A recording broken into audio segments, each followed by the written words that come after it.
Sorry, if you just give me a second.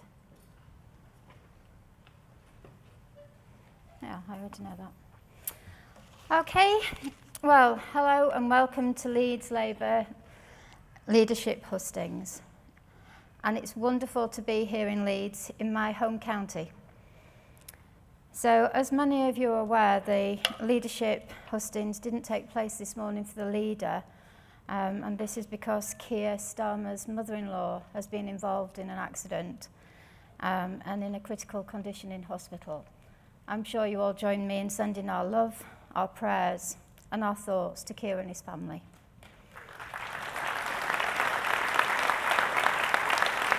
Okay.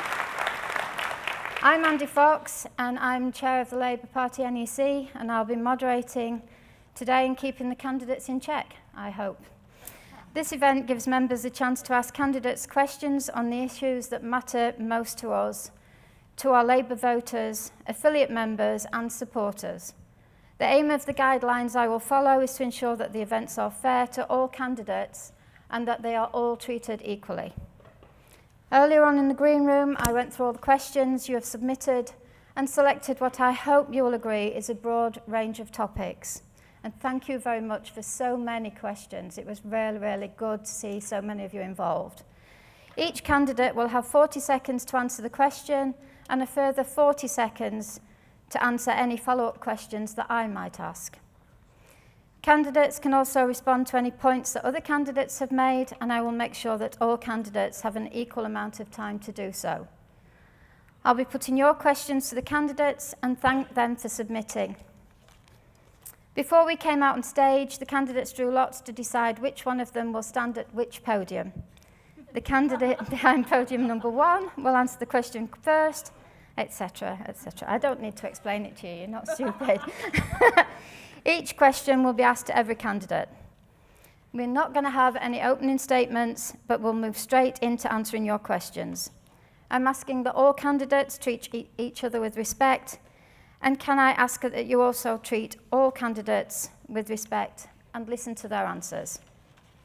Obviously, we want you to show your appreciation and support in the usual way, but can I ask that we try not to have too many extended bouts of clapping or stamping of feet so that we can fit in as many of your questions as possible. So, let's get started. This is a question from Rory in Keighley, and it's about devolution. So what are your views on English devolution, especially the possibility of a devolved Yorkshire Assembly? Well, thank you for the question, and I'm really excited about devolution because I think it really is about what we stand for, and that's about power back where it should be controlled, and that's locally. And we've seen some of the advantages of that through the Greater Manchester devolution plan, because we're going to take our buses back into public ownership, which shows you what we can do when Labour are in power. And I think we've got to do that not just for in our nations, but also within our region. So I absolutely support devolution, because I think one of the disconnects that we've had as a party and what people feel, especially in our working class communities, is that they don't have control or power over what happens in their lives. And I think devolution gives people that opportunity to feel like that. But I want to go much further than just the devolution. I want to make sure that even while we're not in power at the moment, we can't get rid of the House of Lords, but why don't we elect our people that go into the House of Lords and make sure that actually we have devolution and democratic oversight on all of our institutions? Thank you, Angela. Thank you. It's great to be here. The UK is more regionally divided than any other country in Europe, and it's not okay. It's not fair. Why is it that it should be people sitting in Whitehall that has a say on what happens in Leeds and West Yorkshire? That's why I was so proud to support the One Yorkshire proposal, which this government didn't want to know about. Leeds and West Yorkshire deserves to have a say. You deserve to have fiscal autonomy. You deserve to have the right over what happens with your transport system, with what happens for the people who work so hard in your communities. Yorkshire has an economy the size of a small EU country, And this government are trying to take your rights away. If I was your deputy leader, I would stand up for Leeds and West Yorkshire every single minute of the day and ensure that you get what you deserve. Thank you. Thank you for the question, Rory, and I'm really sorry that you lost John Grogan, your wonderful MP, at the election, which is one of the reasons we're all here today. Now, the questions about devolution, I have worn the T-shirt, I have burnt the T-shirt, I've doused the T-shirt, I have the devolution T-shirt, and that's one of the reasons that I'm standing in this deputy leadership contest, because not only does a Labour government run through Scotland, but also it would send a really strong message out to every single nation and region of this United Kingdom that they matter, and it was something that voters told us on the doorstep. They felt the Labour movement had lost touch with them. So I want to set up the Labour campaign for Britain's future, which will be a constitutional convention to go to every single nation and region of this country and ask the people what they want, and then deliver that with the next Labour government, because bringing power to the people is what we need to do in terms of devolution. And the biggest problem on that devolution journey in the UK at the moment is the English regions. That has to be resolved once and for all, and it would be an economic benefit to West Yorkshire and the whole of Yorkshire for us to do that properly, driven by what the people want. Thank you, Ian. Dawn. Thank you, and thank you, Rory, for the question. Do please feel free to stamp your feet any time at all when I'm talking. In regards to the response and devolution, it means power. Scotland and Wales enjoy devolved governments. We need to see and how and feel and listen to how we further democratise our democracy in England. At the end of the day, people deserve to have power over their lives, deserve to have power over what happens, how everything is run. There's no reason why everything needs to be run from Westminster. So I think we have to have a debate. We have to go around the country and talk about how we extend this devolution process and how we create a new democracy in England. It's vital and it's important if we are going to win again. Thank you. Thank you. Richard. Thanks very much, Rory, for your question. I think devolution and democratisation and passing power to the people is a good thing. But under the Conservatives, of course, the so-called Northern Powerhouse has become, in the words of Dennis Skinner, writing so many things, a Northern poorhouse. It's been used under the Tories to pass the buck, to devolve blame for austerity, but not sufficient resources. So, of course, I support proper devolution. Of course, I support strengthening local councils so that local authorities are in charge of our schools, in charge of our buses. But also, I believe in democratising our party as well, because we can make promises about democratising society, but if we don't democratise our party, people won't believe us. And that's why I back open selection, so that trade unions and members can decide their parliamentary candidate at each and every general election. Thank you. So the next question is from David Ellis. His CLP is Leeds North West, and this is a question on council housing. So, do you support ending the right to buy in England so that local councils can have the confidence to invest in council housing once more? And Rosina. That's a fantastic question. And look, I grew up under a Thatcher government with a single mum who worked 3 jobs to put food on the table. We had 1 heater, which we moved from room to room, and we'd stand in front of it to try and get warm and then jump under the covers to go to bed. This government have failed the people of this country. And absolutely, we are facing a housing crisis. Councils need to be empowered to do more for their communities. Currently, there are 3,000 children sleeping homeless in the London borough of Wandsworth. I will take the fight. I have been taking the fight the whole time I've been a councillor, the whole time I've been an MP, and I will not stop, because the door closed on the 12th of December for an entire generation of children who had to grow up the way that I did, who are growing up undervalued, underserved by this Conservative government, and absolutely housing has to be at the top of the priority list. It's a basic human right. Thank you. Ian. Well, David, thank you very much. I think housing is one of the biggest issues of our time. Of course, Right to Buy in Scotland has been cancelled, and I would also go one step further and cancel council house debt that local authorities are carrying and allow them to invest all of that money back into the supply of local housing. This is the biggest issue of our time. I grew up in a council estate on the west side of Edinburgh in a very, very damp house that gave me and my brother asthma for the first few years of our lives. So we have to be providing social housing, mid-market rent housing, key worker housing in cities like Leeds and other cities authorities up and down this country so people can have that basic right of housing, and that starts by giving the powers and the money to local authorities to deliver that housing on a local basis. Thank you. Thank you. The right to buy created the crisis that we have now because there was no housing rebuilt to replace them. And, you know, the Tories tried to do that again. And, you know, all it does is it plunges people into crisis. So what we have to focus on is rebuilding houses and making sure that they are affordable, and also that we rebuild social housing.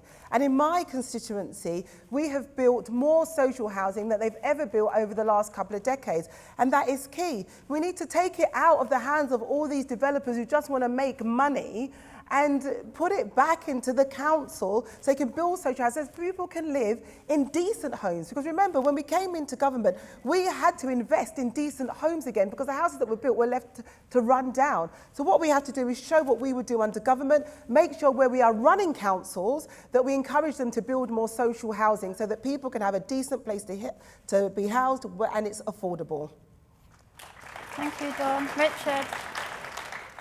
Well, thanks very much, David. My personal opinion is that the right to buy, the so-called right to buy, should be ended, and the housing crisis should be solved by an ambitious programme of council house building and truly affordable homes. But I think we have to be clear what the role of Deputy Leader is and isn't. It's not just about our personal political opinions. It's about being the safeguard of democracy in our party. So I make this pledge. Whatever the Labour Party conference decides on issues such as the right to buy or council housing, as your Deputy Leader, I would fight to make sure that the party follows that in the manifesto. But we should be proud of the housing policy that was in our last manifesto. The reason we lost the last general election wasn't because of those progressive policies, and we must make sure that we don't throw out the baby with the bathwater when we're learning the lessons of that historic defeat.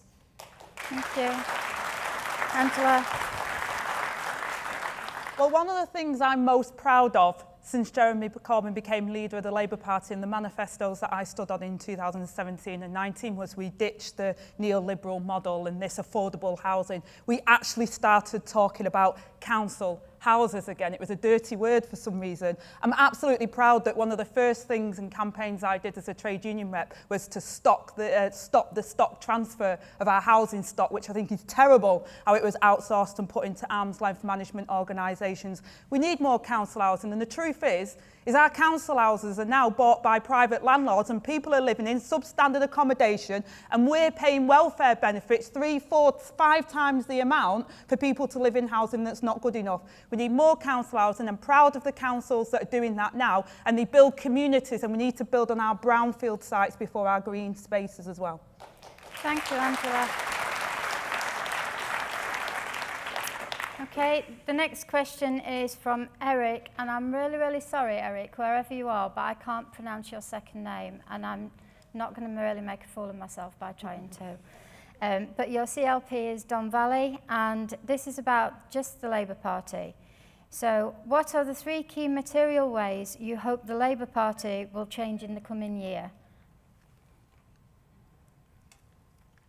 Ian.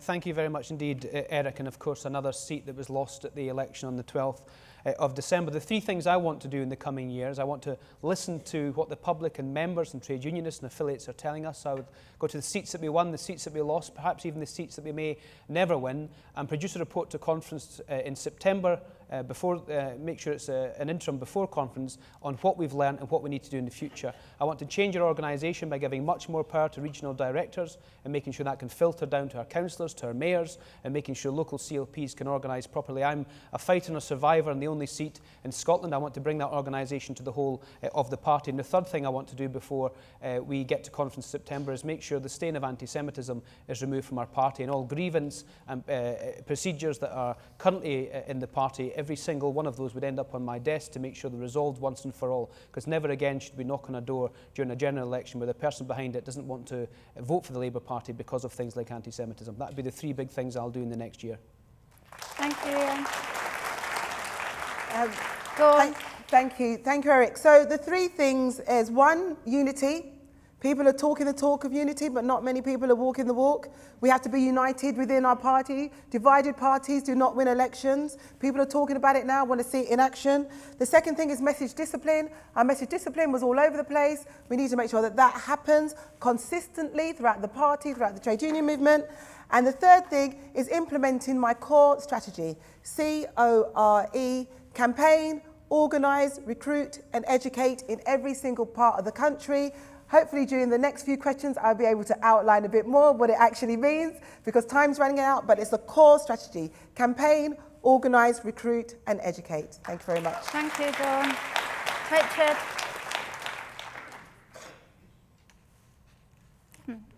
Well, first of all, we need a united party. We can't have these red on red attacks. Whoever is elected leader of the Labour Party, as deputy leader, I'll be rolling my sleeves up to campaign to get them into number 10 Downing Street. What we don't need as a deputy leader is a mischief maker in waiting. What we don't need is somebody who's a leader in waiting. We need somebody who's unifying. What I'll also do in the first period, I'll be visiting in the first month all the seats lost. In the first 3 months, I'll visit all the seats we need to win. And in the first 2 years, I'll visit every constituency in the country. And I'll boil things down in consultation with the trade unions and members into the 10 best policies from our last 2 manifestos, take those out into constituencies across the country from day one so people associate us with those bread and butter policies. We could have done with a pledge card in that last general election.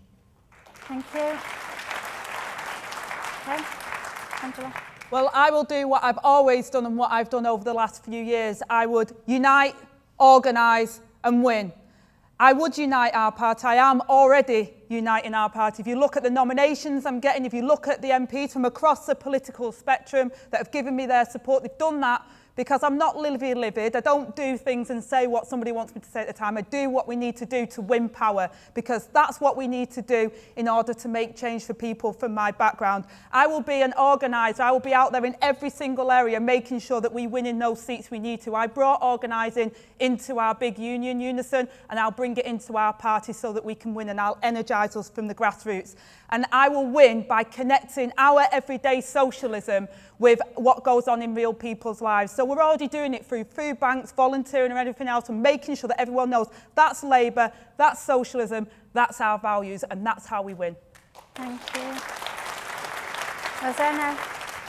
Thank you so much, Eric. What a great question. And I do echo what my comrade said about unity, which is why I'm the only deputy leader candidate that hasn't nominated someone for leader. I genuinely will stand behind whomever the leader is. I've already started doing number 2, which is listening. I've been to sit with and meet with and talk to activists in all the seats that we lost. Well, not all the seats that I've been to, because that's a lot, but I've been to many of the seats to talk to them and ask them what they need from us going forward. And it's that listening process going all around the country and into our nations that will help us win going forward. But I'm really excited because the third thing is I'm very excited to tell you that today I've launched my grassroots revival plan. There are many things that we can improve on in the last election, but one thing that we got really right is you guys, our grassroots activism. And I hope over the course of this afternoon, I'll be able to tell you more about this. But this is how we can rebuild Labour from the grassroots up. And I want to lead from the grassroots up with you.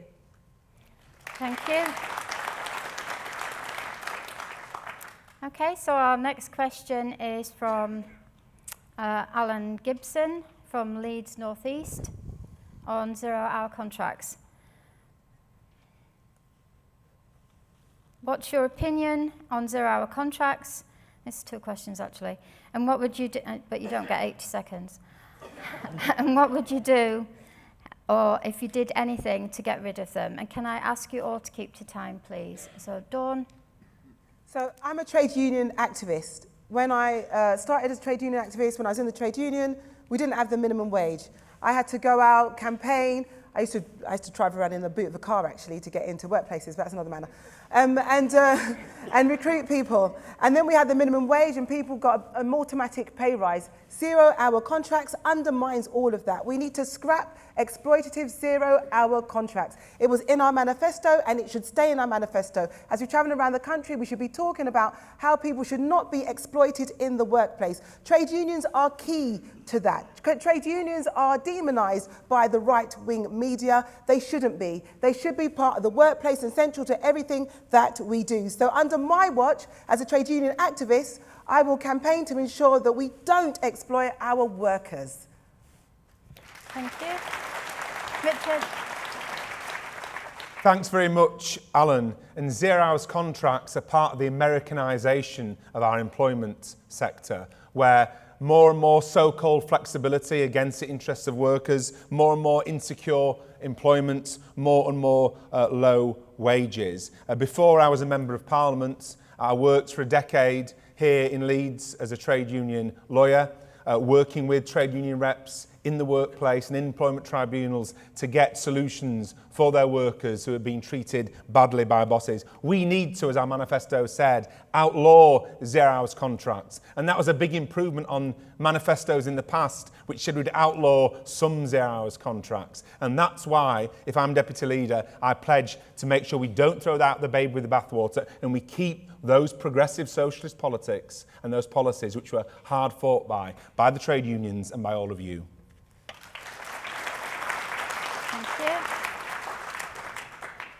Well, Alan, it's a very good question. And back in the day when I was a home help, they were called flexible contracts, but they weren't very flexible for us as home carers. They were flexible for the employers, and they were used to grip us and to tell us whether we were the favoured one or not. At the time, I don't agree with them. But I also agree with my panellists as well, and I'd go a step further. We've got to not only repeal the anti-trade union laws in this country, but we've got to make sure that our trade unions are given strength, because where we have collective organisation in our workplace, we have better terms and conditions for the staff. But as I knew as a home carer, the clients, the people that I looked after who were vulnerable, were looked after better because we had those terms and conditions as staff. Thank you. Dinner. Yep. Thank you so much, Alan.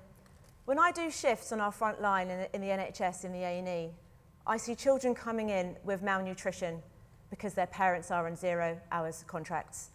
I see people coming in with depression because they can't afford to feed their families because they are on zero-hours contracts.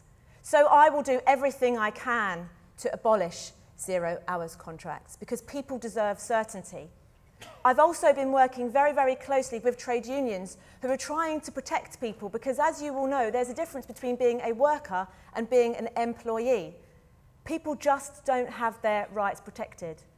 I will work to repeal the Trade Union Act and stand up for those who do the most to support the people that do the hardest work in our communities. And I've proudly offered to go on strike with staff in my local hospital and negotiated with the CEO of Mighty when he tried to bring people insecurity and have them at threat of losing their jobs. I'm not afraid to stand up for those that need a voice, but we have to protect people, and zero-hours contracts, quite frankly, are an abomination. Ian. Well, when I was Shadow Minister for Employee Relations, I commissioned what was called the Pick Advance Review, which was to ban exploitative contracts. It's still online if people would wish to read it. And the key message there was that what employers were doing was transferring the risk of their businesses from themselves onto their workers.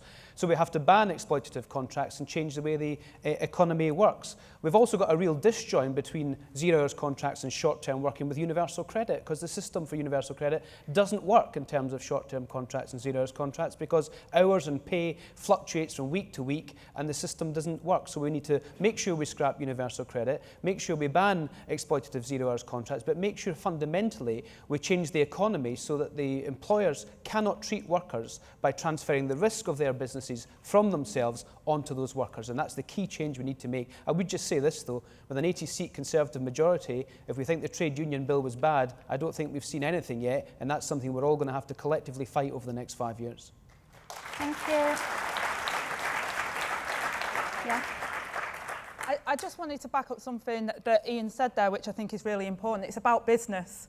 And one of the things that I found really challenging over the years is that at the moment we're rewarding bad business and not rewarding good business. So it's short-term profits rather than investing in workers and investing in people and investing in skills in our country. And if we're able to reward good business and enable people to work towards valuing staff and that people can have a good standard of life, I actually think that will change our economy and change our country for the better.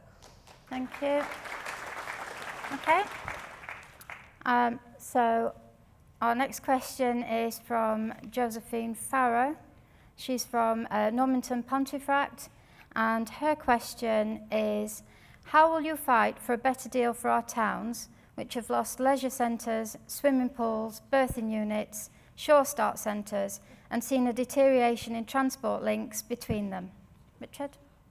Thank you very much, Josephine. And that's such an important question because, of course, we lost support in plenty of those kind of towns right across our country. The best way we can help those towns is to make sure that Labour remains an anti-austerity party. So we can't go back to the days of cuts being okay as long as they're not too far or not too fast. So we need to remain an anti-austerity party. We need to properly fund and support local government, and we need to listen and act to people in those towns who say they've lent the vote to the Conservatives, but we shouldn't presume we're going to get those votes back automatically. So we need to remain an anti-austerity party, keep our socialist politics, and as a democratic party, ensure that the voices of trade unions and members in those small towns are not only heard, but acted upon when it comes to drawing up our next manifesto. Thank you. Angela?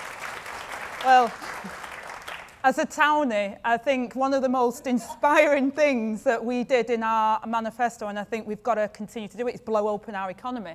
Because I'm sick to death of areas like mine, and I'm sure you feel the same in Leeds, where we're not given the power and the skills to utilise our economy. It's like you can have a little free school here, you can have a little bit of there, we can put a little public service in here. Actually, we want the means to have our economy work for us, so the connectivity instead of it being elsewhere. We want that in our towns as well. We want the investment for our economy in those areas, and then we'll have the means to be able to look after ourselves, because that's what working class people do. We don't want handouts. We want to be able to have that industrial revolution, the green industrial revolution that we plan, so we get the skills, so we get that investment in our areas. Our economy cannot be London-centric anymore. It has to spread out to our nations and our regions and our towns.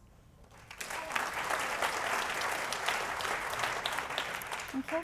Thank you so much, Josephine. Having been a councillor for many years, I understand the struggle when you want to serve your community, when you know what they need, but you just don't have the funds to do it and the resources.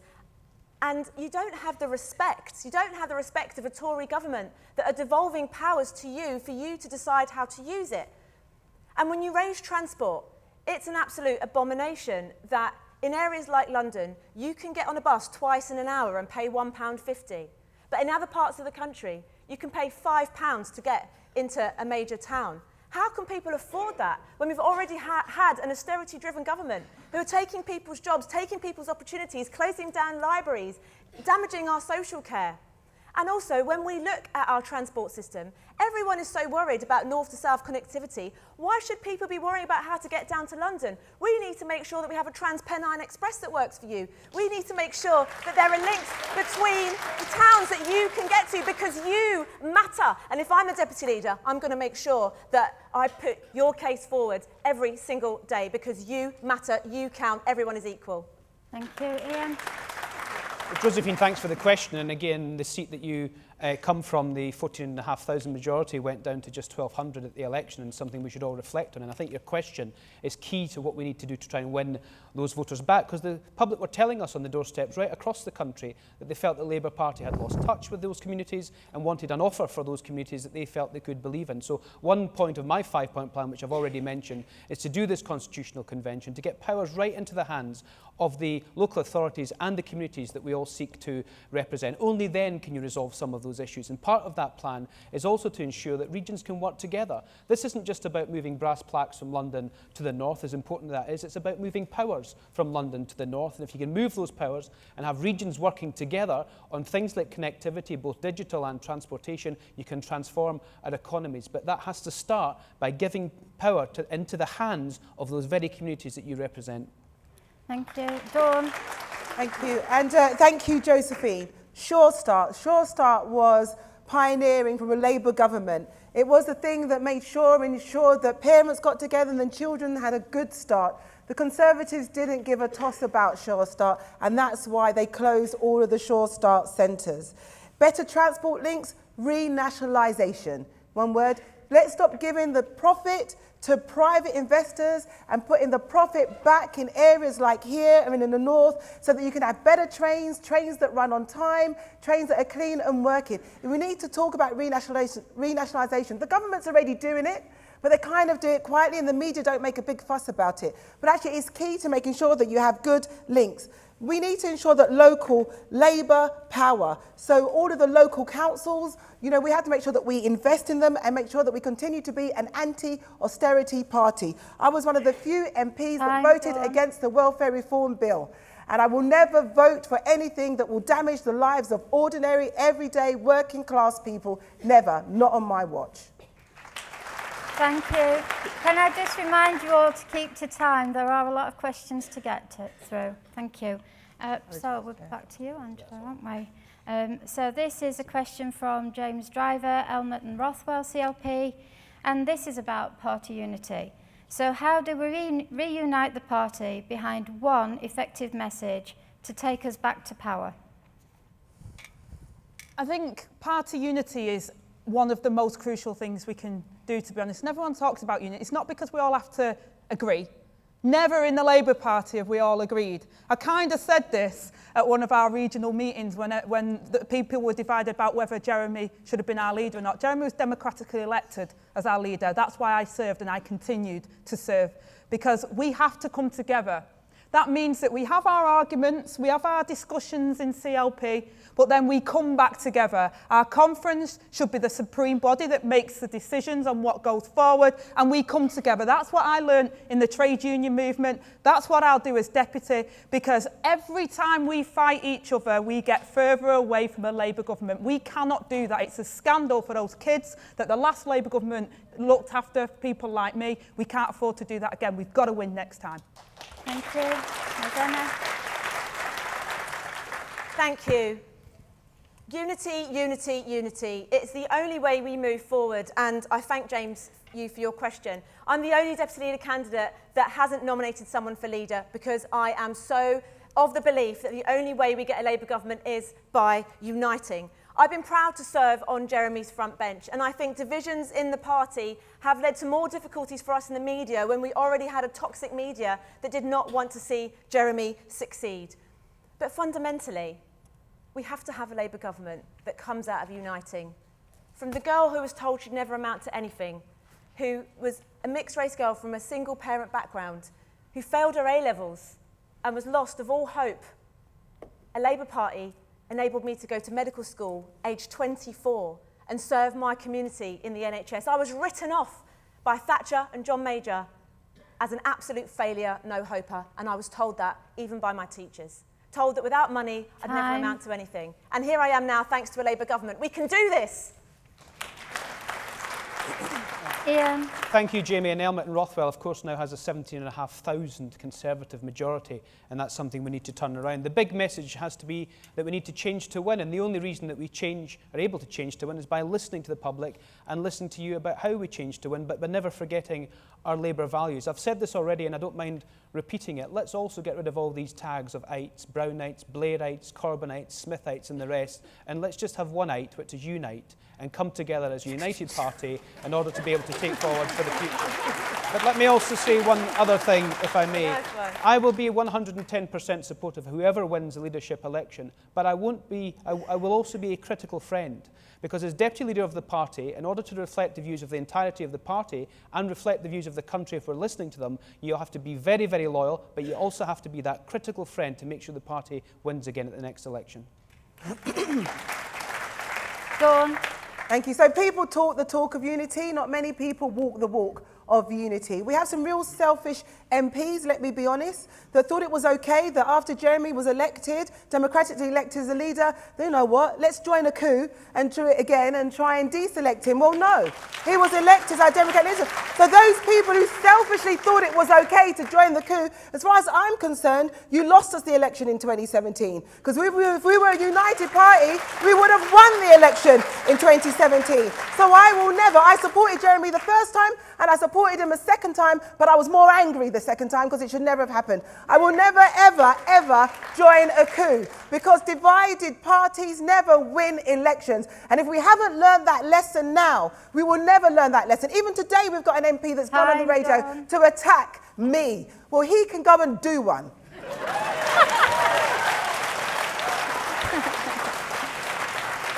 Richard.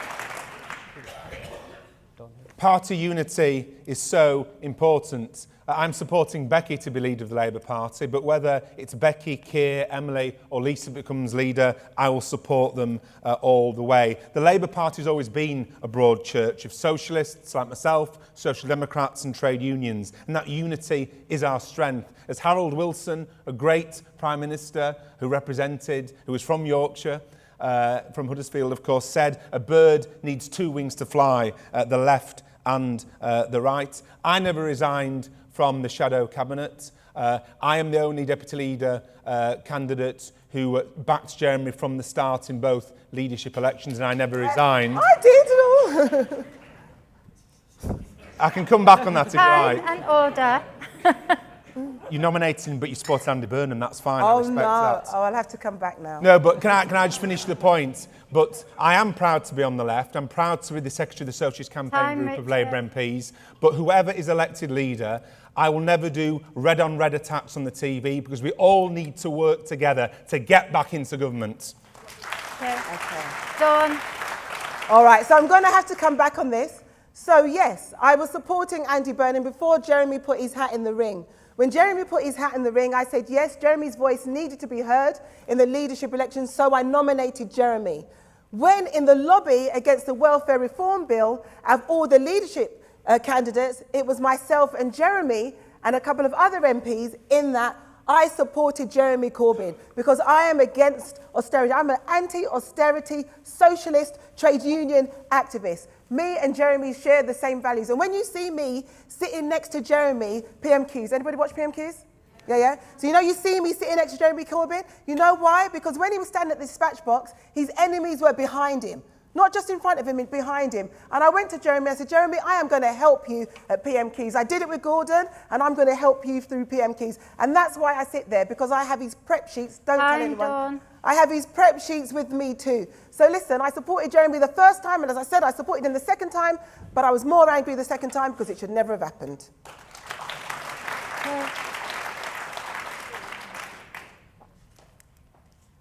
Oh, sorry, you did ask yours, didn't you? Yep. So this is from Barbara Levy from Leeds North East, not Lords, for goodness sake. And this is a question on Scotland. Have we written off Scotland electorally? And if not, how should we campaign there as a leader? So, I know it's you, yes. Thank you, Barbara. No, firmly no. We don't write off any nation or region in our land, not for a second. And yes, our comrades, brothers, sisters, voters in Scotland lost trust in us. But we can rebuild that trust because I'm a woman that doesn't believe in the word impossible. We do that by listening. I'm going to roll up my sleeves, go to Scotland, in fact I already have been, and talk to people and say, what will it take for you to give us your vote back? Because we all share Labour values. And it's important that we don't put words in people's mouths. As a doctor, if someone comes to me with a problem, I don't put words in their mouths as to what's wrong with them. I listen to them, I diagnose, I do investigations, and then I come up with a solution. I will do absolutely the same in Scotland, rebuild trust there from the grassroots up by involving every single voter, every single activist, every single member, and let them know that they matter. But it's also not just about Scotland. We need to make sure that we don't lose Wales or any other part of our country. Thank you. Ian? Well, thank you. Let me just say that a Labour government still has to run through Scotland. We need to win 124 seats at the next election. If I'm the only Scottish Labour MP, that means we have to beat Jacob Rees-Mogg and North East Fife with a 13% swing. If there's 16 seats in Scotland, which seems like a hard task, we'll have to win Croydon South on an 11% swing. That is completely and utterly unprecedented, so a Labour government still has to run through Scotland. The best thing you can do is to elect a Scot as deputy leader of this Labour Party. Send a very clear message. Send a very clear message, not just to Scotland, but to every nation and region of this United Kingdom, that we listen to them at the election, and they matter. And let me tell you why. Because what's happened in Scotland to the Scottish Labour Party and all my colleagues who have helped clean out their offices on the 13th of December, which was heartbreaking, is now happening in England and Wales. We need to sort that. I have a plan to sort that, and I can assure you I'll bring every single thing and every piece of evidence we have from Scotland to make sure that we can win again in England, Wales, and get those key seats back in Scotland. Dawn. Thank you. We need to stop losing and we need to start winning. And that means Scotland too. I mean, I won my seat with a 28.4% swing to Labour. And the thing is this, in Scotland, the SNP are vicious. They are absolutely vicious. When I went to Scotland, I'm telling you, they were like following me around like they were going to attack me. It was absolutely a vicious campaign. And we have to take on the SNP and we have to build Labour. And we have to build Labour from the grassroots up. We have to ensure that we do have campaigning and organising, the core campaign, organise, recruit and listen. We have to make sure that is embedded in the grassroots in Scotland so we can start winning, because I do want Ian to have some more friends in Parliament. Do you know what I mean? He's got us. He had a few more and then they went and they come back. We're going to make sure that we get back to get as strong as we was in Scotland than we was in 1997, in 2000. You know, we have to start building. So yes, we build from the grassroots up, because we started losing Scotland years ago. We started losing Scotland years ago. It didn't just happen now, sorry, it happened years ago. So we have to start building Scotland from now. Rebuild. Dawn. Sorry. When I say time, I mean time. Sorry, Andy. That's 2 to 3 That's all right. Richard. I know. Well, thanks very much for this question. What happened in Scotland has started to happen in the north of England and elsewhere. And what the experience in Scotland shows is what happens when a political establishment badly mishandles a referendum. And we saw that again with the Brexit referendum, and Brexit overshadowed the whole picture. But as a Member of Parliament from Leeds, I don't have all the answers, of course, on how we win back in Scotland. So we need to listen and we need to act. We need to support our comrades in Scotland. We need to give them the resources. We need to give them the best people to support them. But the political decisions of how we get back Scotland must be given to the Scottish Labour Party. They know better than us what went wrong, and they know better than any of us how to put it right. So let's empower and support them. Okay, thank you. I'm just going to ask Ian if he thinks that what happened in Scotland is the same as what happened in the north of England. Well, I think it is for a number of reasons. That the big message from the election and from the big constitutional issues of the day is if the Labour movement don't stand by the Labour values and want to face both ways on this question, you get hit by both sides if you stand in the middle of the road, both on Brexit and indeed on independence. And that's the key thing. And if I could just very quickly mention what Richard says here, because Richard's right, it's about maybe giving power to the Scottish Labour Party to make these decisions. So never again, which is why I'll be a critical friend of the leader as well as completely loyal, never again should we have the second in charge of the Labour Party going to Scotland during the Edinburgh Fringe and changing our constitutional position in a chat show at lunchtime. I'm sorry, but that's the kind of arguments we need to be having in this Labour Party. And if anybody in this room doesn't think that what happened in Scotland isn't happening across the north of England and in Yorkshire and everywhere else in this country, just look at the general election results from 2019. And I can assure you in 5 years' time, if we do not sort this, England will look exactly the same as Scotland and Wales will follow closely behind. Thank you. Thank you. Right, so this is from, oh, sorry, Angela. Don't worry. No, I am sorry about that. It's a good job you're keeping check on. It's all right, it's fine. In terms of the question that Barbara asked, which is, have we written off Scotland? We can't afford to, because our path to a socialist Labour government in Westminster is through Scotland, so we cannot afford to do that. But we can't do it and dictate it from Westminster. The relationship has to be that Scottish Labour leads on where our constitution and reforms are and where our support is in Scotland.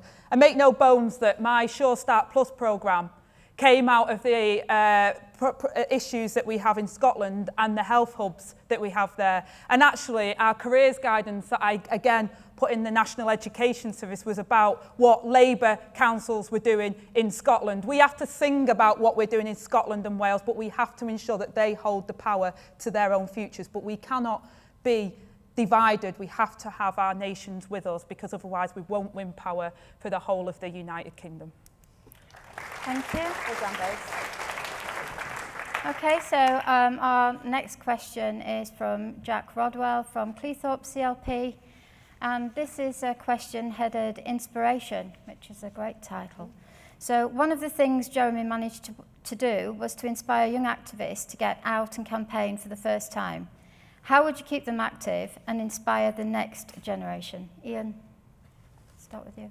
Well, thank you very much. It's a great question about inspiring young voters, and indeed what we need to try and do is inspire everyone in the country with our Labour values, a Labour manifesto that the public can think can be credible in government, and deliver and say we can give hope to delivering a credible alternative government of the future. That's what we need to try and do. I had so many young activists out on the doorsteps with us, but the key to making sure that our young activists and the next generation can get that pathway to power and feel as if their work, their hard work on the doorsteps is actually leading to a credible alternative government and a Labour government, is to make sure that we can organise the party properly. We were sending young activists and activists to constituents that we would never win. We have to reorganise the party to make sure that never again we lose people like Vernon Coker and Gedling, because there's buses of people going through them to seats that we'll never win. And if you look at places like Dewsbury around here, a seat we lost marginally when we're busing people to places that we would never win. That starts with organisation at the party. So as your deputy leader, I'll be organising, organising and organising.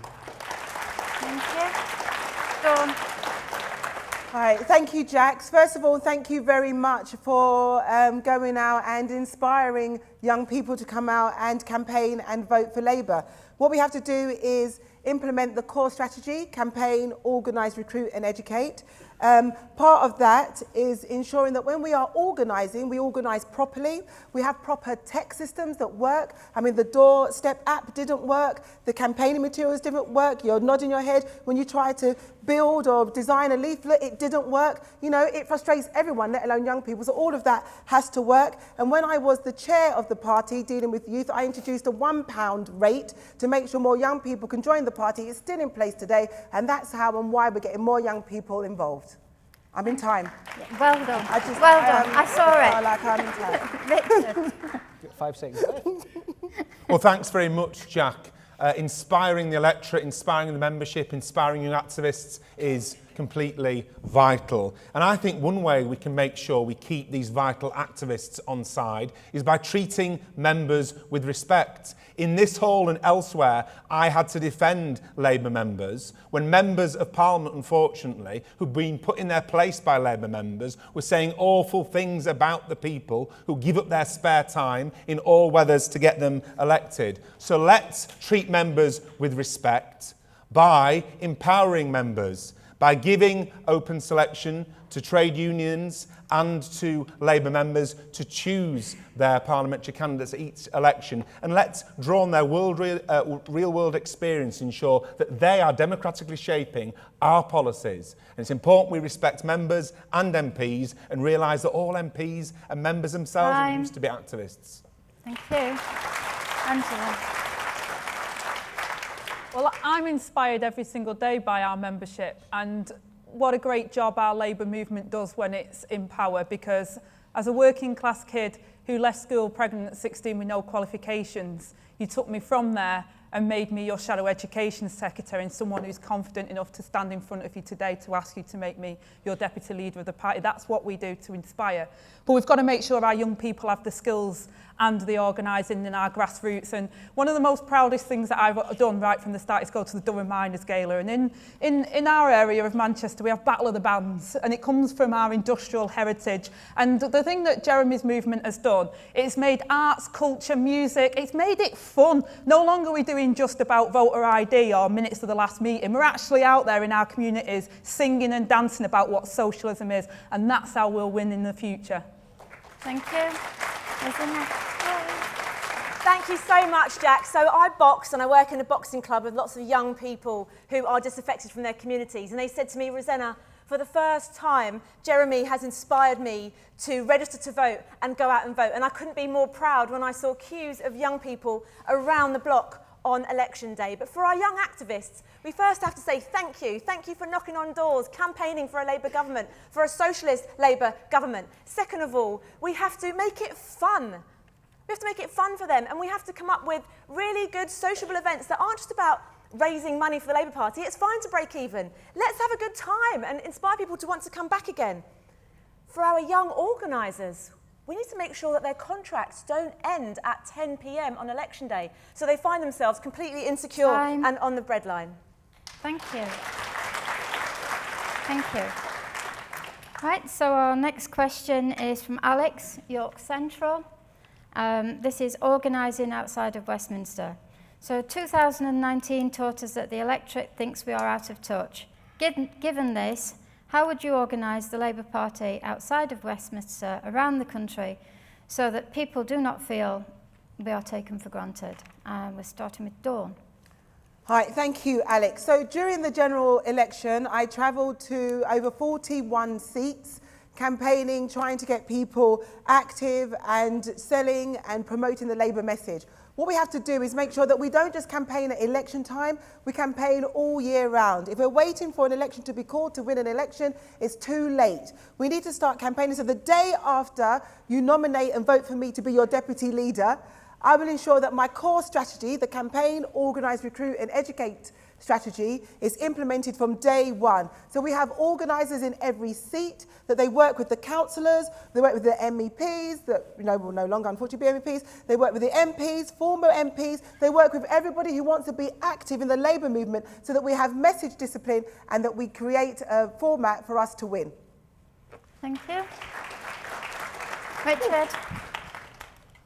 Well, politics doesn't just happen every 5 years, and politics doesn't just happen at each election, whether it be local, mayoral, devolved or general elections. Politics happens each and every day. As a Labour movement, we need to be on the picket line, on the protest, out in communities working with parents, for example, who are raising money to keep the schools open, working with communities, having to fund food banks. We need to be part of all these campaigns, rooted in community. I think we need to be involved and rooted in local, national and international campaigns. I saw an interesting poll which said that Stop the War was the campaign that most Labour members felt comfortable and associated with. So I think we need to be involved in campaigns for socialist politics, peace and everything, both nationally, locally and internationally as well. And that's why, if I'm elected as deputy leader, within the first month, as I say, I'll visit all seats lost. In the first 3 months, visit all seats we need to win. And midway through this parliamentary term, visit all seats in the country to listen and to act. Oh, where's my buzzer to put people off? Okay. Only 4% of MPs come from a manual occupation. And not many talk and sound like the people that they represent. I've faced a lot of abuse online for speaking. I remember going to an event where I was told that party is party, and I thought, not in Manchester, it ain't. But I think there's a serious point in that. We need to look and sound like the whole of our nations and our society, and we shouldn't apologise for being who we are and what we are. Nobody's perfect. I think nobody joined to do the 5 ID questions either. So again, changing the culture of our organisation where people are excited to be part of it, making sure that we have these events, making sure that people have the skills and that we talent spot in our communities instead of trying to paternalistically tell people what they need to know. Listen and act and allow people to flourish. And that's what we do best in our movement. Thank you. Rosanna. Thank you. And I'm also told that it's not Thatcher with an F, but I can't help myself. I'm from South London. Well, I wish I had 5 minutes for this because this goes to the heart of my grassroots revival plan, which involves going to seats that we've won, lost, never had, saying that campaigns have no borders. How do we use our activism across constituency boundaries? How do we support our PPCs, many of whom have terrible mental health now? I have phoned every single person that stood in this election and didn't win and said that as deputy leader, I will support them. They are on the breadline, some of them. It's also about saying, how do we engage every single part of our activism around the country and let people know that they matter? For that 75-year-old lady working in a charity shop in Bury St Edmunds that we think can never be won, her activism matters as much as mine in Westminster, in fact, even more, because she's the heart and soul of our party, like most of you in here today. Thank you. Ian. Alex, thank you very much for the question. I really shouldn't be here today because I win a seat that the Labour Party shouldn't win. And the reason I win that is by building that broad coalition of support. I was interested the day after the election on the 13th of December. Somebody accused me of only winning my seat because I get Lib Dems and Conservatives to vote for me. And I thought that was maybe campaigning 101. So I want to take the entirety of that campaign into the Labour Party's organisation so that we can win again Morley and Outwood, Dewsbury, Wakefield, Calder Valley, Shipley, all of these, Don Valley we've heard about today, Keighley, that we need to win to get into a Labour government. I already have a plan in place to give more powers to regional directors, more powers to our local communities to make sure we can organise, because the people who know best about organising local communities is you, but we have to transform our party at local level, give the powers to regional directors and local parties to make those key decisions. And the key thing that I would do is never again as Deputy Leader agree to a general election under the Prime Minister's terms when all the data, both privately and publicly, is showing they would lose it and lose it badly. Thank you.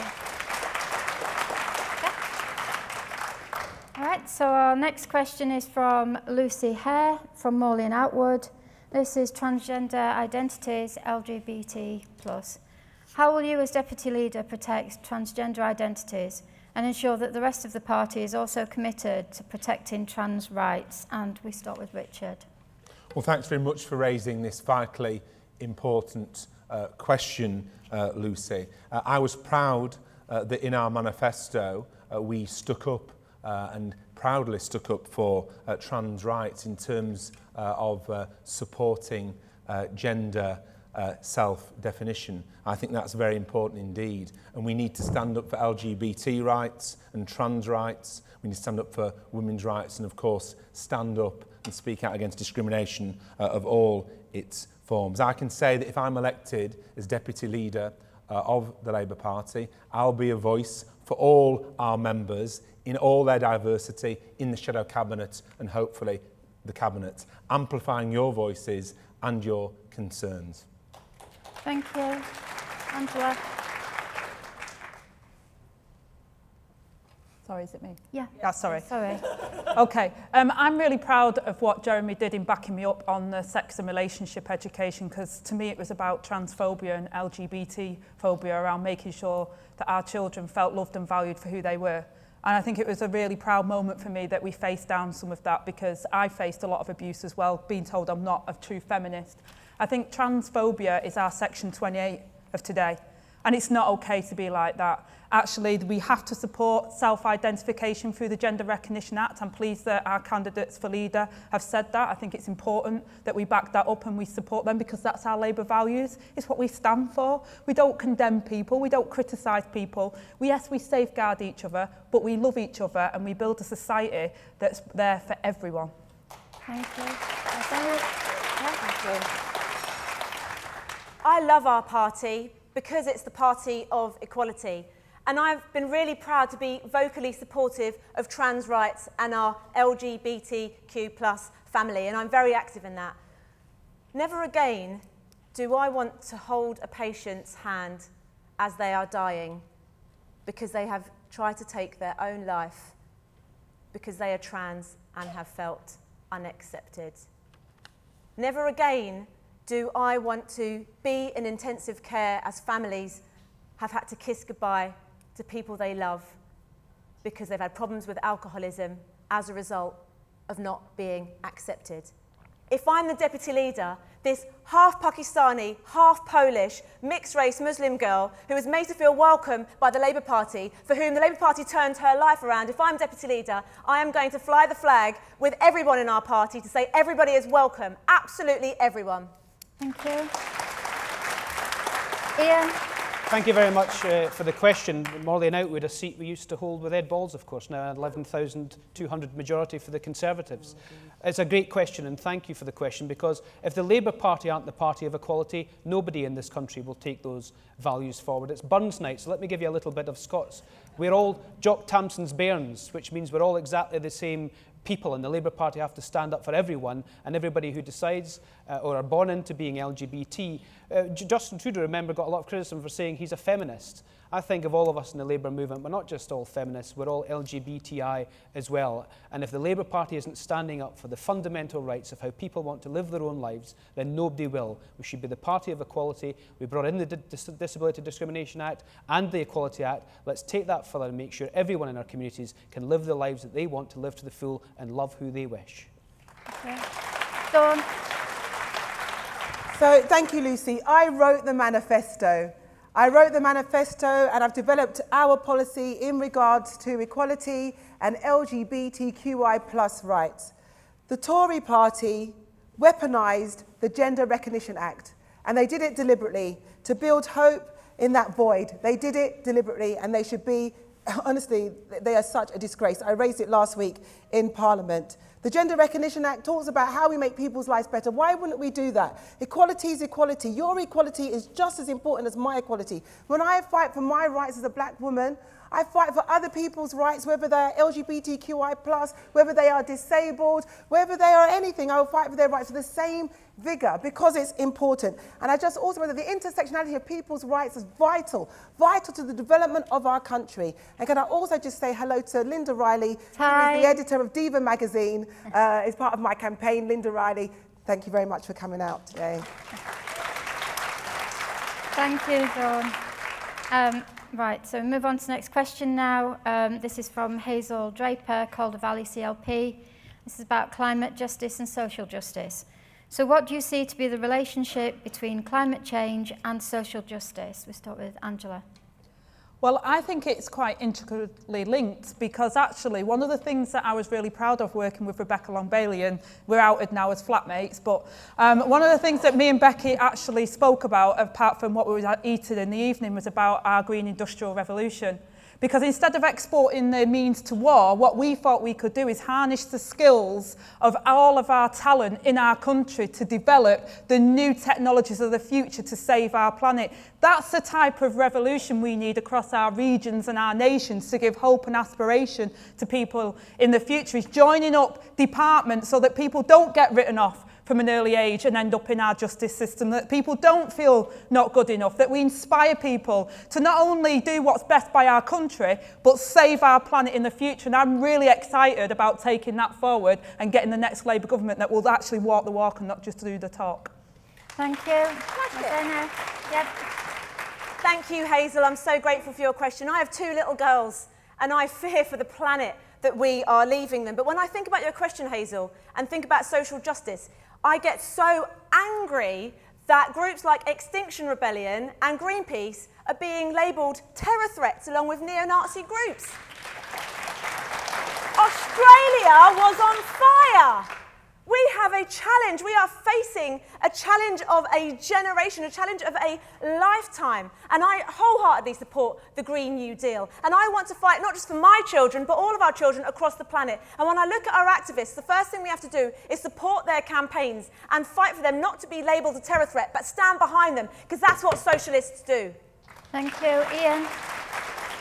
Well, Hazel, thank you very much for the question, and we all miss Thelma Walker in Parliament. She was such a lovely woman and a great colleague, and if you do see her, please pass on our regards. Climate change is the issue of our time, and as Rosanna just said, not only do we have Australia on fire, we've now got it underwater. And if that doesn't tell the climate deniers in the White House that there's a problem with the climate change in the world, then we'll never save the planet. The Labour movement was transformational in terms of what it did in government with Kyoto and Copenhagen, and the manifesto was utterly fantastic in terms of the Green Industrial Revolution, the Green New Deal, and something that I think we need to take forward into future manifestos. It was backed by Greenpeace and was one of the most fundamental, transformational green policies that any mainstream party has ever put together. But the question's quite clear. Climate justice is social justice, because not only do we have to save the planet, but the people who are affected most by climate change are the poorest, and we need to stand up for them. Thank you. Thank you. Go on. A commitment to net zero carbon emissions is crucial in this campaign to tackle climate change. Of course, it's social injustice. What happens here, we have to act locally, but we have to think globally. Whatever we're doing has an effect. Now, Trump doesn't care about climate change. Boris didn't care about climate change. Now he's pretending he cares about climate change. But we have to be a thorn in his side. And whatever policies are coming out, we have to see whether that will add whether it will help to the net carbon output or not. We can't just say, right, we are going to build this or build that, and that's not going to help us with tackling the climate change emergency. It is vital, and Labour's Green New Deal was a huge step forward that we have to keep campaigning on. Thank you. Richard? Free market capitalism has brought the globe to the edge of climate catastrophe. The pursuit of profit before people and profit before planet has got us into this parlous state. And of course, climate change and social justice are intrinsically linked. We need to save the environment, we need to save the planet, but by doing so we can create jobs. Good, well-paid manufacturing, unionised jobs to replace all those jobs lost through deindustrialisation in our communities since Thatcher came to power in 1979. Jobs replaced by public sector jobs under the Labour government, which were then removed or outsourced with austerity. But the last point I'll make is that to safeguard our fantastic climate change policy, we need a democratic party because the members want it. It needs to remain hardwired within our manifesto. So as Deputy Leader, I'll back a democratic party which ensures we never lose our commitment to the green industrial revolution. Thank you. Okay. So our next question is from Terence Seymour from Doncaster Central CLP, which was my former CLP. Great stuff. So what plans and strategy do the candidates have to regain the voters that voted Conservative? And would they be enlisting the support of the unions on the doorstep? So that's, was there any? Yes, it's first. Thank you, Terence. Firstly, the answer to your question is yes, of course, I would involve the trade unions. We have to rebuild trust in our communities, and I have a plan to do that, some of which I've spoken to you about already. But the reason it's really important to involve the trade unions, and I'm going to focus on that, is because I know what it's like to try and pretend that my eyes are just a little bit wet when my mum has come home and told us that she faces risk of losing her job and she has no trade union to go into bat for her. I know what it's like to fail my A-levels because I'm trying to do shifts in an ice cream shop so that I don't even show up for my exams and to be left completely all alone. That is not an exception in our country anymore. That is the reality for so many people, so many children who have to hear their parents crying at night because they don't know how they're going to feed them. That's why food bank use is going up. We face a crisis. We start winning back trust by showing that we can be a party of government and working with our trade unions to support those that need us the most. Thank you. Ian? Well, thank you very much, Teresa. It's a fantastic question. How do we get people who voted Conservative back to voting for us again? And we have to work in partnership to do that. Our trade union movement, I don't think we talk about enough in positive terms, and I think the trade unions themselves need to really talk up the wonderful things they do in our communities. We all should be campaigning, and we always do campaign side by side with our trade union and affiliate colleagues. But the way that we do that is we have a policy platform that I think looks to the future. It talks about artificial intelligence. It talks about the future of work, which our trade union movement should be involved in developing. It talks about how we deal with the climate crisis. It talks about how we deal with social care and the demographic challenges in this country. And if we have a policy platform that I think talks about the future, we can reconnect with those communities. What about a Marshall Plan for our towns and cities that feels as if they've been left behind? Give people real power and a real say over their own lives, and I'm sure they will absolutely come back to us at the next election. Thank you. Dawn? So thank you for the question. So the borrowed vote or the lent vote to the Tories, I want it back. I don't want them to have it a minute longer than they need to have it. They've got it, but I want it back. And the way we do that is by locally ensuring that we build trust. We need to start building trust again. People lost some trust in us. We do it by campaigning locally and organising locally. Whatever issues matter to them, they matter to us. But also providing power locally. Make sure that local people are empowered to have the change and develop the change that they need. It means that we don't just talk, we listen. We listen and we build. We campaign and we organise. And we ensure that we get those borrowed votes back at the next election. Thank you. Richard? Well, as Deputy Leader of our party, the first thing I'll do is chair a commission into how we win back all our lost seats, 50 or more of which were in overwhelmingly Leave constituencies. The chair of my campaign to be Deputy Leader is Laura Pidcock, who sadly lost her seat in the overwhelmingly Leave constituency of North West Durham. Of course the unions must be involved in this campaign because they help us to be rooted in the day-to-day realities of millions of working people. There can be no complacency because people, I remember, don't you, when they used to say years ago, don't worry about the North, don't worry about Scotland, those voters have got nowhere else to go. Eventually they do find somewhere else to go, whether it's the SNP, the Brexit Party, supposedly lending the vote to the Tories or not voting at all. We can't be complacent. We need those votes back. Thank you. Angela. Well, I think we've got to show that we're listening to people, have an overarching story about what Labour is about. That's why we got involved in the Labour movement. I got involved in the Labour movement because I want to see what you enacted as a Labour movement for me, given to the next generation. We want everyone to do well. So we've got to make sure that we do that. And one of the things that we didn't do very well was we were a bit fragmented. So it's not just about what the trade unions can do, and I've already spoken about me delivering, organising within the trade union movement, but it's about momentum, it's about all our other organisations. Instead of fighting each other, let's use those resources collectively, come together and make sure that we strategically place them in the places we need to place them, and that we encourage that grassroots organisation locally, nurture it, and it will pay dividends in the future. Thank you. So this, unfortunately, is going to be the last question, and I'm exercising my right as chair to ask it. Look at me.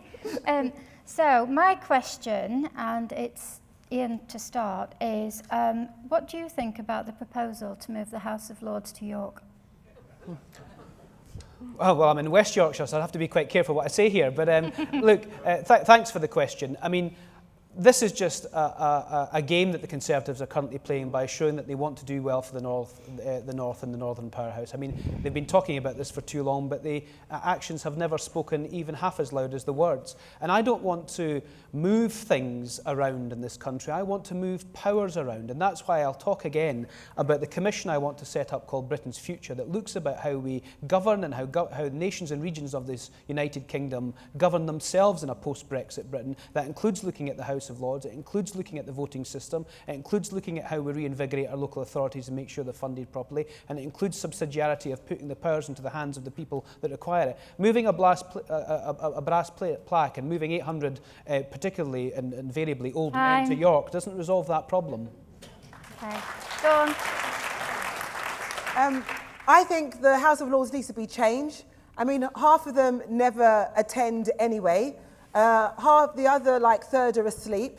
So, it absolutely needs to change. We need to have a democratic House of Lords. Yes, it can be moved. I think it's a smokescreen. They're just trying to dominate the airways. Let's not fall for their tricks that Boris is doing. But we have to ensure that the House of Lords is more democratic. I mean, I think we should scrap the House of Lords, to be honest. I think we should just scrap it and have a chamber, a scrutiny chamber, a chamber that looks at all the bills that comes through and has the time to do that. So I actually just think the main thing is let's scrap it, but if you're going to move it, make sure that half of them are awake when it's happening.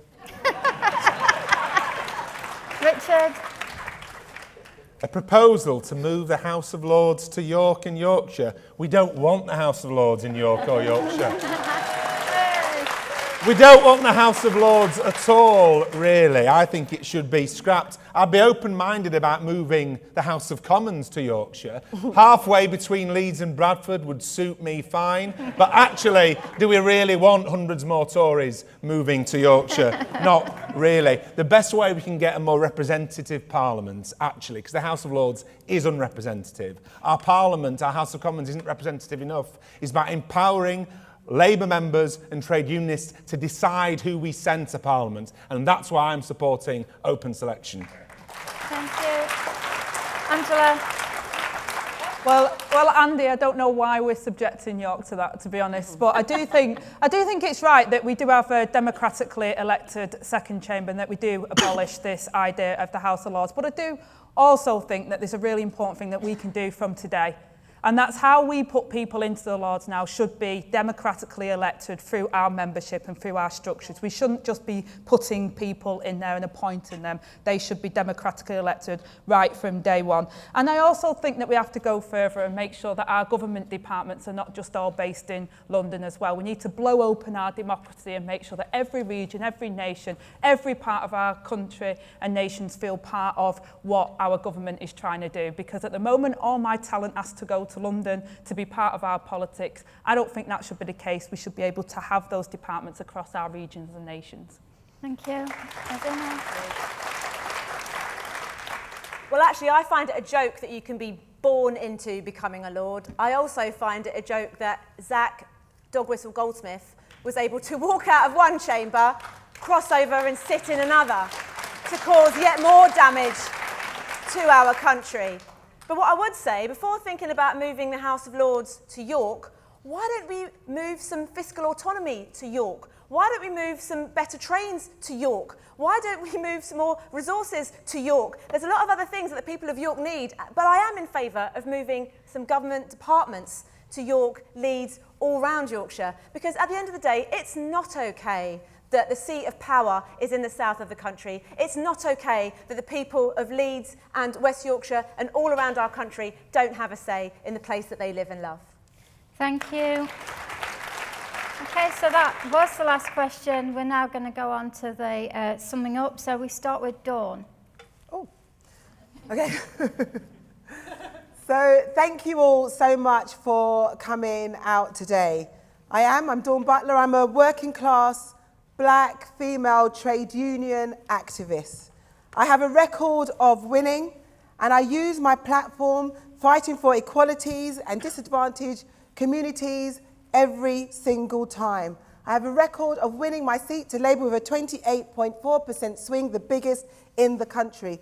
Difficult wins are my thing, and I want to do it. I want to do it as a deputy leader of the Labour Party. I want to ensure that we win next time. Some people talk the talk, but I walk the walk. I've worked under 2 Labour Prime Ministers, and there is nothing sweeter than being in government. It's like having your favourite dessert with none of the calories. And let me tell you, it's so vote for me. Let me get us back there again. Let me get us back into government. We can do this. I think it's going to be in 3 years, not 5 years' time. Vote for me as deputy leader. I have the experience to ensure that we can do this. My campaign is a grassroots campaign. All the time, people are developing all of these online forums to try and get me on the ballot. It's not a done deal. It's a hard deal, but I can do it with your help. I will introduce my core campaign. Campaign, organise, recruit, and educate. It is vital. It is a vital component if we are going to win next time. We have better values than the Tories. We are better than the Tories. We have better policies than the Tories. And that's why the manifestos stay. The 2017 and the 2019 manifestos are here to stay, but we have to sell it differently. The Toby Carvery manifestos need a little bit of a makeover. It needs to be so that when people have read the manifestos, they understand it. You know, they say, yeah, I understand what's on my plate. And then they're calling me to say, Dawn, come put some more gravy on my plate.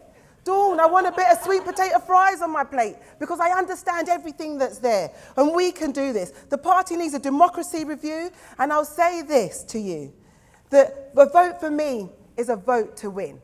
And the Tories are going to try and stop us. But as I say, the higher they build their barriers, the taller we become. We can do this. Let's win this bloody election next time with me as your deputy leader. Richard, yeah. I want to start off by saying the 2 most important words of all. Thank you. Thank you to each and every one of you for all you do for our Labour Party. Out in all weathers, fighting to get a Labour government, fighting to get more Labour MPs. This isn't about me. This is about all of us. This is about we, because it's us together that are going to turn things round after that devastating defeat and get us back into government. I'm a proud socialist, secretary of the Socialist Campaign Group of Labour MPs, from which Jeremy Corbyn's leadership campaigns emerged. I remember being in this venue twice, in both leadership elections, with many of you. making the case for Jeremy to become leader of the Labour Party, making the case for Jeremy to stay leader of the Labour Party. I am proud to be the only deputy leadership candidate that supported Jeremy from the start in both elections and backed him.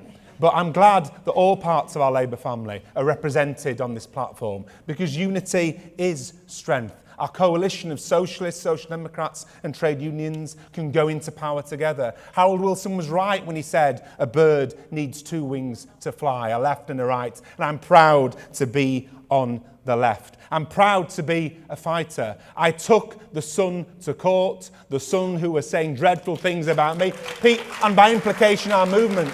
People said to me, don't do it. You won't last 2 days under cross-examination in the High Court by their top QC. I did. I beat them, not only for me, but for you. And I used that money awarded to me by the judge in the High Court to create a local internship. We need people who pass the test. We need people who don't resign from the shadow cabinet when the going gets tough. We need people who'll never sell out our movement. We need people who will stand up for democracy and open selection for our members. We need people who see the potential our movement has collectively. Together we can win. And when we do win, it won't be about all of us up here. It'll be about you, because you are at the cutting edge of our people-powered movement. Thank you very much.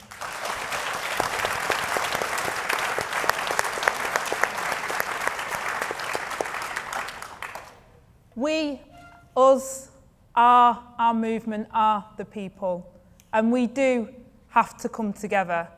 Now's the time for us to unite as a party and to build that energetic future that we want. Yorkshire has a great history of the working class movement, trade unionism and Labour values, and it's our job to make sure that it's our future as well. I'm standing to be the next deputy leader of the Labour Party because I want to offer everyday socialism that's rooted in everyday people's lives. A socialism that understands the needs of our country and offers the solutions that many desperately need. If you elect me, I will work to bring our party together as I have been doing, so our movement can hold the Tories to account and challenge the cuts, the privatisation and the attacks on our communities. As a trade union organiser for most of my life, I know that this won't be done through a top-down structure, but a collective socialism to achieve the positive changes required. But that change has to come first and foremost from within. Because if we don't rethink and renew our purpose and reverse the long-term trends of the 4 general elections that we've lost and convince people to join us on that journey, then we risk becoming irrelevant. I don't ever want to feel like I felt on election night when that exit poll came out. We have to face up to the hard lessons of that defeat, listening to all of our members, supporters and elected representatives and working together to win back power. That to me is what collective leadership is all about. As a union rep, I worked for positive change by challenging injustices in the workplace, and I do that now as a Labour MP. I fought and stopped the Tories from your front bench. We can build a country that works for everyone, and I'll fight every step of the way, and I fight to win. Okay.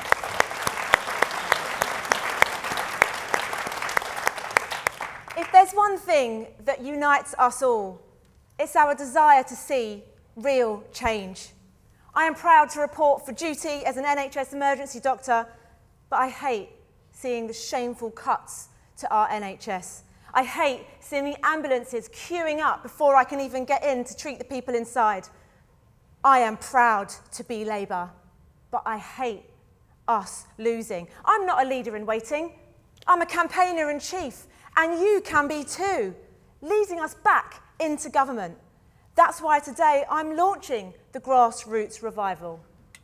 It's my action plan to take our campaigns forward, helping on the ground and supporting our dedicated candidates, looking after our amazing organisers, upgrading our infrastructure, making the most of digital campaigning, because we lost the online battle in December.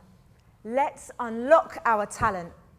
If you're a web developer, a fundraiser, a videographer, or a policy guru, we want you. If you want to help answer the phone, make a cup of tea in our campaign HQ, be a listening ear after a cold canvas, we need you. Let's have a grassroots revival in every town, city, countryside, and coast. We're fighting elections in 2020 with rhinos that are two-colour rhinos outdated from 30 years ago. And a message to our hard-working organisers: I'll put an end to staff contracts that end at 10 p.m. on election day. Let's slash the subs for our emergency services, and let's back our BAME candidates and candidates from every walk of life. There's no point being the biggest party in Europe if we cannot deliver the biggest victory in Europe.